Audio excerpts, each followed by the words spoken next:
In this tutorial, you'll learn how you can make an eye mask that looks like a llama. Hi, and welcome to Fun Sock Creations. My name is Anna. Let's get started on the llama eye mask. You'll need the following supplies to make this eye mask. Head on over to funsockcity.com to snag your socks. Line up the curve of the bottom of the eye mask with that curve of the sock that would be on the bottom of the foot. Then mark along where the template does not meet an edge of the sock. Cut it out along your markings. Turn your sock wrong side out and get your elastic ready. Take your elastic and keep it straight as you pin it into place. You want it to be about midway from bottom to top. If you had one side that didn't get cut down as far, start on that side because you're limited in your range along the sock on that side. Leave about ½ inch and remember to keep this elastic straight in here. I like to pin that elastic into place when I know it's straight. If your sock wants to curl like mine does, go ahead and just pin that together every inch or two. Then make sure your elastic lines up and pin it into place. Now you'll sew around all the edges, but you need to leave about a 1 inch opening to be able to open it back up. So go ahead and sew that now. You can do it by hand or with your sewing machine. Remove the pins, then turn the sock right side out. Now at this point you have a couple different options. You can leave it as is and just sew it closed and then decorate it to make it look like the llama. Or you can fill it with lavender scented rice or any essential oil. And if you want to do that, click on this link up here to see how to do that. For this one, I'm going to show you how to do it with Poly-fil.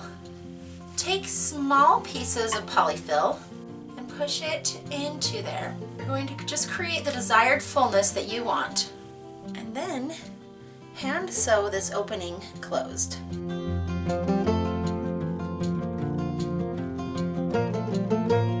Now cut out all the templates that you plan on using for your llama face. Plug in your hot glue gun so that it's ready when you are done cutting out your pieces. For the eyelashes and for the mouth/nose, I find it a lot easier to just kind of try to eyeball it and make it work. Sometimes maybe doing a fold so that I can create two symmetrical pieces, but just follow the basic idea.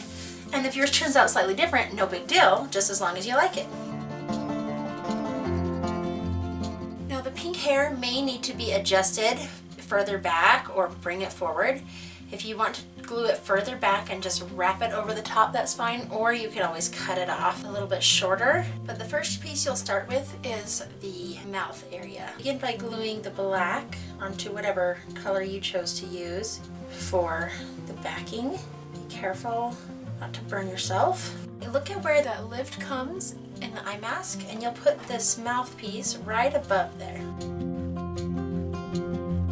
Don't get thrown off. I chose to go with creamy color instead of pink, so in the video before this it was a different color. You're not going crazy.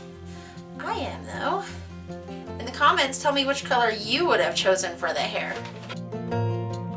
So just wrap that hair up around the top like that. So that's kind of in the back right there. Then take the ears, decide where you want them. I'm going to kind of put mine on the front, right here. And you want to have it so that it's curving in towards the center. Glue those into place. And then glue your eyelashes into place. I like to just leave mine right where I want to have them and glue them just a little bit at a time. Because they're so narrow, that makes it less likely that I'll get burned. Once you have everything glued into place, let it cool and then you can wear the eye mask. If you'd like some other ideas on eye masks, check out our playlist here that show you all the eye masks that we've made so far. If you liked it, give us a thumbs up and subscribe.